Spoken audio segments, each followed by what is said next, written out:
Hey, what's going on, everyone? My name is Sherwin, and in this video, I will be talking about this. I'm inside a Model S Plaid. I don't have a Model S Plaid. I currently have a Model S Plaid because the most recent service center trip with our Model X is the reason why I'm inside a Model S Plaid. Um, and I had to go, I wouldn't say full Karen. Oh man, I, I've been, I've been, I've done my best to remain patient um, with them and just check out the video that I'm going to be linking that pretty much resulted in this Model S. Um, but I just wanted to talk about the loaner process and boy, where do I begin? Um, One thing, at least in my situation, in my experience, set your expectations low. Set it low. My goodness. So this Model S Plaid is nice in terms of just the driving and the performance and stuff, but when I got the vehicle after I went a little full Karen on them, because they magically pulled one out of the hats. Um, it magically appeared. It magically became available because they never have loaners, right? But anyway, so this is a May 2021 build, Model S Plaid MSM. It has right now 14,865 miles. Probably like 200 of that is my miles on it, but it's over 14,000 miles. So being that it's about a year and a half old, it isn't too old or overly driven, but the condition that I got this car, it was just pretty bad. First off, like it came with free animal crackers or cookies. So that's number one. There was cookies under the driver's seat. I mean, was it? I'm not saying that adults shouldn't be eating these cookies, but man, like clean up after yourself. What's called? These are sarcastic laughs, and I'm trying to hold back like just anger and frustration with laughing. But so that's number one. Number two, I didn't realize that the passenger side mirror was damaged. It's cracked. Um, and then the driver's side, what is that called? The bottom piece, just underneath the door, is damaged. It's cracked. And this car, I don't know. We have a Model X long range. The interface should be the same, the software and everything, and my profile transferred over, but for whatever reason, like it behaves differently. I'm not really sure. I can't seem to find. So an example would be um, when I walk away, like I have to manually lock the car, and so my app on the phone, it's there. It's one of the cars. It's there.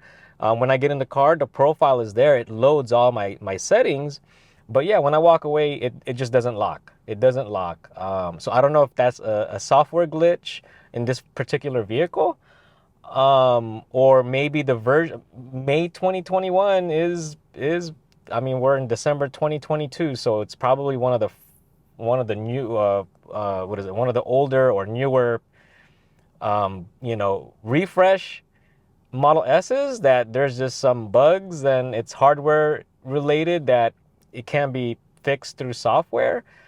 I'm not really sure. So that's one thing. So I just have to always open the app, and my phone app has a hard time connecting to the car. So it's somewhat similar to my Model Y Performance, where sometimes it doesn't connect. But I think it's worse. Even when I'm on Wi-Fi at home with my phone, like normally it connects pretty quick unless the car is like hibernating or sleeping. But It takes a good 10 to 15 minutes just to unlock the car in front of my house because the app just won't connect. It takes a long time to connect. So that's one. Also, when I put the car in park, the windows don't the side mirrors, they don't fold in, and so does the Model S. I mean, there's an option in the interface where I can manually fold and unfold the mirrors, but can you not set that? I don't know. Um, so yeah, I don't know. I'm just not. I was excited to finally drive a Model S, especially a Plaid, because that was the last Tesla car in production, aside from the Roadster, that I haven't driven. Because we've owned the 3, we've owned 2 Ys, and we have an X. So the S was like the only one that I haven't driven, and I have a Cybertruck on order. And so I was pretty excited, but man, like all that excitement went away. The condition of the car. I mean, someone, please help me set my expectations, because maybe my expectations are just set a little too high, or maybe because I feel bad that I went off on every single person when I thought my Model X was finally ready and fixed. That would and maybe that's why they just gave me this loaner that wasn't ready or prepared to be loaned out to, because the condition was unacceptable, but I just took it anyway because I was just sick of it. Like the car was filthy. It smelled like sweat. It reminded me of the good old days when I used to play, you know. But it smelled like sweat. There was cookies and crackers underneath the driver's seat. Exterior wise, it was very dusty and filthy. Damage to the car. Um, it's just, you know, yeah. My expectations are set too high. I don't, please, someone tell me if you've gotten a loaner from Tesla, is my expectation set too high? I've had previous cars, and I guess the most luxurious, I guess, that I've ever owned prior to a Tesla is an Acura. I had an Acura TL, and that was like my first. I guess you could call it luxurious. I don't know. I mean, it's subjective, but from all of the cars prior to a Tesla, the Acura that I had was the most luxurious one I've owned, and the experience I had with them was spectacular. A friend of mine bought a Lexus about the same time as I did, and we were just sharing, stories about service. So prior to his Lexus, he had a Mazda. Prior to my Acura, I had a Honda, and I was like a big Honda person, so I just stayed with the Honda family. But yeah, night and day, night and day. Whenever I took my car into service, um, it was like it was like special treatment. The service rep knew me by name. He remembered me. Like if I ever needed a loaner, it was either the same like same car or same what is it, like same, I don't know. I had a Acura TL. So they would either give me a TL, an RL, an RDX, or an MDX. Like it will never go below what the car that they're servicing. It would never go below the trim level that I left with them. It was always either the same or higher. And so, and this was back in the early 2000s. And but because of my commute and everything, I ended up going to like Priuses and stuff. So different story for a different day. But anyway, going back to like those cars, I felt like I was just being herded like cattle. There wasn't like any like, it doesn't seem personalized when I go to service, when I went to like Toyota or whatever. Um, so it wasn't comparable to when I had an Acura.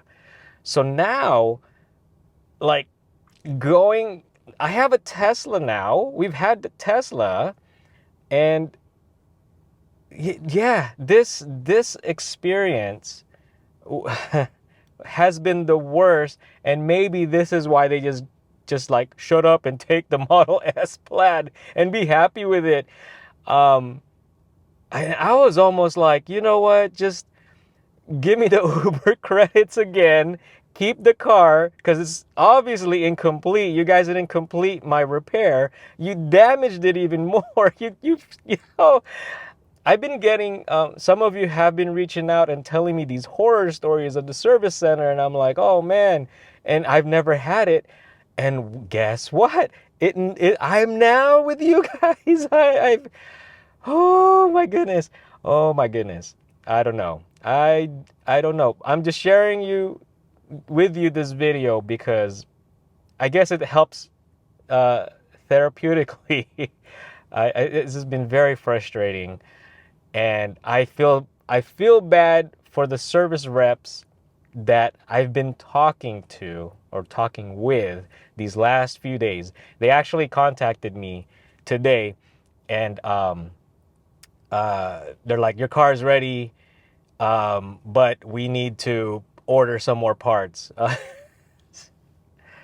But anyway, again, I might be going off on a tangent, but this video is about Tesla loaners. It's not all that it's cracked up to be, at least from my experience, from previous experience.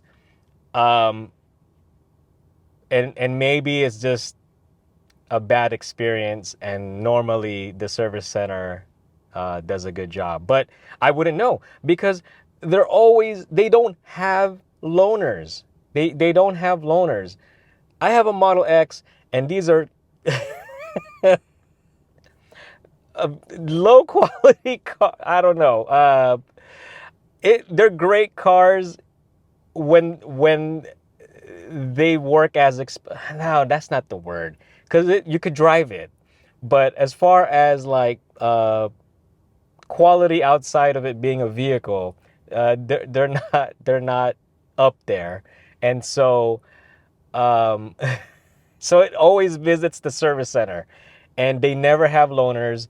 But for the most part, they're able to fix it within a day. So the Uber stuff works, I guess, and I guess fortunately with my work schedule, it could work out. Because there's days I work remotely, and so I just drop it off, go back home for a few hours and work, and then go pick it up again, and then come back home and continue to work. So it works out, and not everyone has that schedule. So, like, how are those people like handling? It's just really Tesla's got to do a lot better. Like, if their idea is pump out these cars and let the service center take care of it.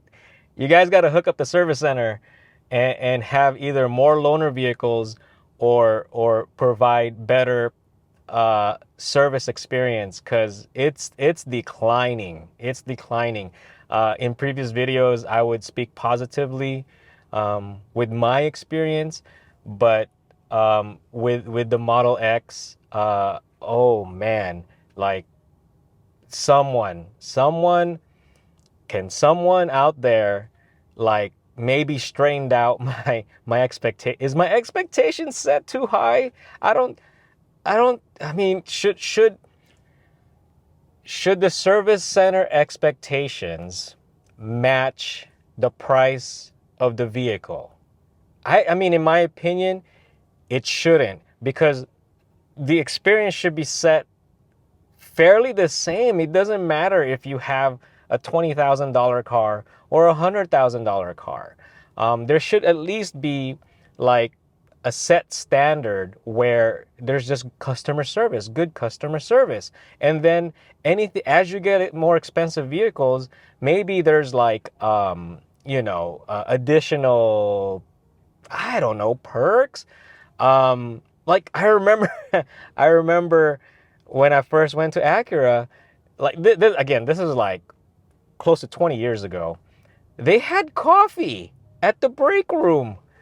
I guess nowadays that's normal, but back then it was just like you go outside and wait, or you go look at the vehicles, and like wait while they change your oil or whatever, and then all of a sudden they have shuttles, right? And they could take you home, but then they won't pick you up. It's like half-ass, right? Half-ass customer service. So as you get more into the more expensive vehicles, then that's where you get all these additional perks. So I guess that's why I'm asking, right? That's what I'm asking. Um, is should the expectation should I bring my expectation with Tesla service down a notch, just a tiny bit, because these aren't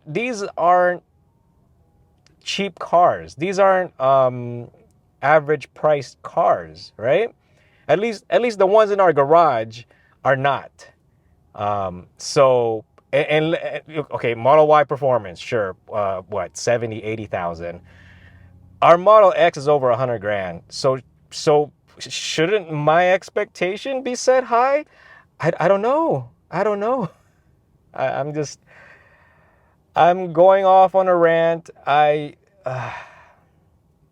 don't know. I really don't know, but I hope these videos are at least providing some information for those who haven't experienced it. And if you haven't experienced it, man, I applaud you, and I hope that you don't experience it as what I'm experiencing, and as what others who have experienced worse, because there has been worse experience. People have reached out, and we've talked on instant messenger and stuff, and it's just all about sharing information. I don't know what to tell them.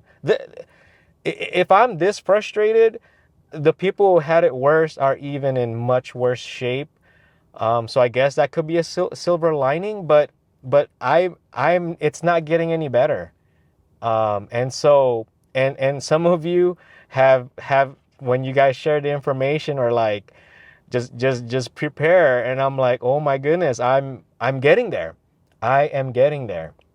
So um I don't know. This video has gone too long. I guess I just needed an outlet, and this is why I started a YouTube channel. Well, part of the reason why I started a YouTube channel is to share information, but it also serves as an outlet. And I'm looking at my timer. I'm like over 15 minutes already. Whoo, man, man, oh man. Um, okay, I think I'm just gonna cut this video, and I would love to hear some feedback. I know I have some new friends. I call you my friends even though I don't personally know you, but we've discussed stuff over the comments. You're my friends, right? So overseas, in the UK especially, they're starting to get the Model S plaids, and the Model X are coming soon, and they're concerned, rightfully so, because of my videos that I'm sharing with the issues, and as well as other people are sharing. And so I'm I'm just gonna keep sharing. If you were to ask me, um, should you be concerned, as some of you have, with your delivery? We, in our situation, because of the people who have shared information online with their Model X experience from, first gen, second gen, current gen, all that, I appreciate um, all of the information that I have gathered. But at the same time, we still bought the car. We still bought the Model X, and did not hesitate.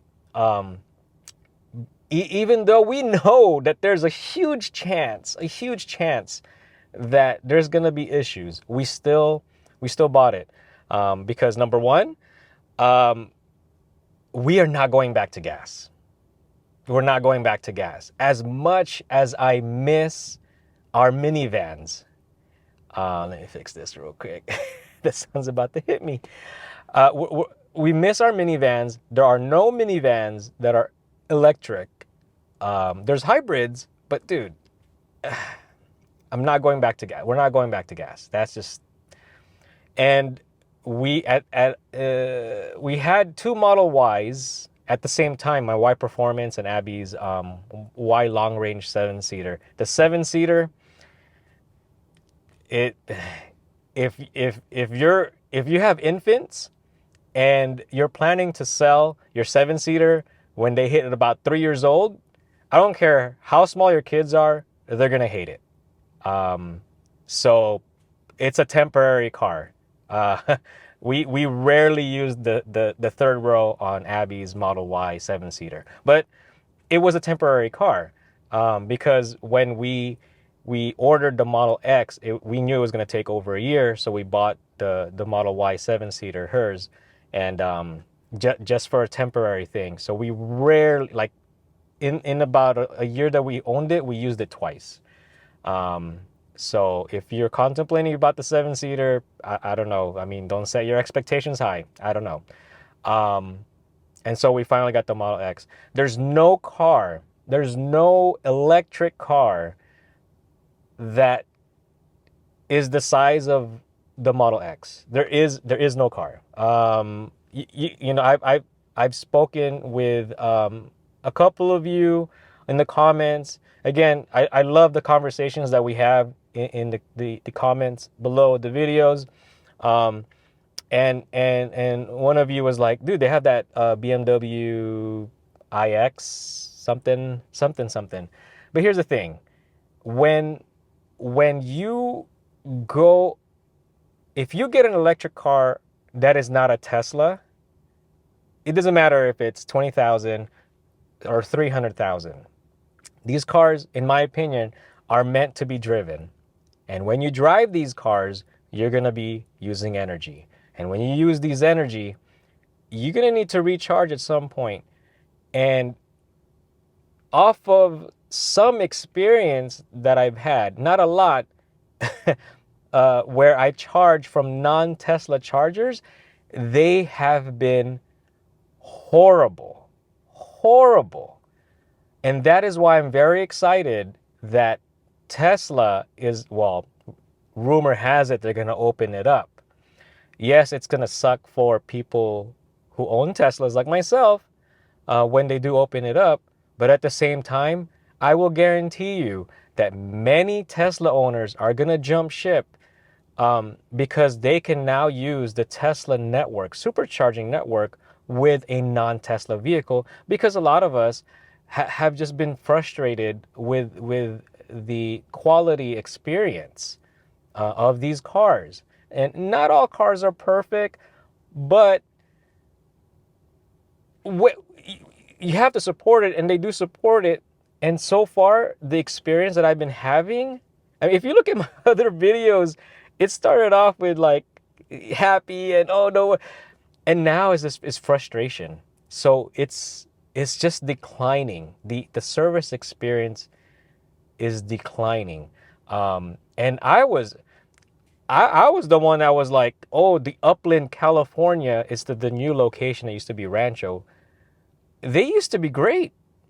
And I know some of them. And I usually try to make friends with the people over there because I love electric vehicles. I love just because they exist, right? You have more options. So it's great to talk with other people, you know, who are into that stuff. And so, you know, I know some of them. I mean, I wouldn't say that they're acquaintances, you know, I mean, or friends, sure. But man, like that location in particular, because I haven't gone to any other ones because that's the most convenient. The experience is declining, and that brings me to another point. If I go outside of the Tesla brand, so not only will I have issues with charging? Because you got to charge it on road trips, especially. Um, but if I need it serviced, I mean, where do I go? I'm I'm not gonna buy from these regular dealerships. Yes, Ford has electric vehicles, but Ford also has dealerships that I don't want to deal with. I'm tired of these markups and the games, and especially now with this recession, and it's just the markup is just, it was ridiculous before, but now it's just I don't know. Um, so that, so what am I going to look at? Chevy also, but still. Now, if Ford all of a sudden I could buy straight from Ford with the similar experience that I'm buying from Tesla, buying from Rivian, buying from Lucid, all those like direct purchase to manufacturers, man, I'm all for it. Um, but that's the problem. Like, your car is always going to need support. Um, Tesla, yes, Tesla has very minimum maintenance, but you still need some kind of maintenance, right? Um, Whether it could be related to warranty. You can't just go to a mechanic. You have to take it to them whenever there's a recall. Not all of those things can be handled like with mobile service where they come to you. So, like, for instance, take Rivian. I'm in Southern California. The closest Rivian like dealership I think is like in Venice. I'm not sure, Venice or somewhere in Orange County. So that's a good at least an hour away. It's kind of like now I'm gonna have to go to work. It's actually farther than work. Those two places. So it's just, I'm excited that other companies are expanding their reach. And then the other thing I look forward to is Tesla opening up their charging network, because once that happens, I'm really considering getting a different EV in the future. Unless Tesla works on their quality, and their service center customer service, because again, it's just been, it's declining. It's frustration, it's disappointment. um, but these companies are not there to be your friends. They're there to make money. I'm a shareholder, so yeah, go get your money, but damn, it sucks the way. Whew. Okay. This video has been going on too long. Okay. Yeah. So thank you for watching. I needed to vent. I'm in the Model S Plaid. I should be happier, but they said my Model X is ready to be picked up. I'm returning this car, but they said that they still have to order parts. But go watch the other video, if it's out yet or not. But just stay tuned for that. So I have a video, this video, and then I have a video on the December service center Model X trip. It's like I have a service appointment pretty much every month. It's like 6 trips already, and we just got the car end of September 2022, and it's almost Christmas, right? So like 3 months, 3 months, and I've gone there. I've had I've had 6, according to my history, 5 or 6 service appointments just for the Model X. So back to that question that some of you have been asking, like, should you be concerned? I would say, at least in our situation, how we did it was we knew what we were getting into. We knew that there was a high chance that the car is going to take many trips to the service center because of possible issues. We knew all that, and yet we still spent the money. We still paid over $100,000 for it. We knew what we were getting into. We wanted this kind of a car in electric, because we were just used to electric. We wanted the the money, the fuel cost savings, the convenience, but what you pay in return is the trips to the service center. Yeah, so I'm just disappointed. But I wanted to do this video. I know it's long.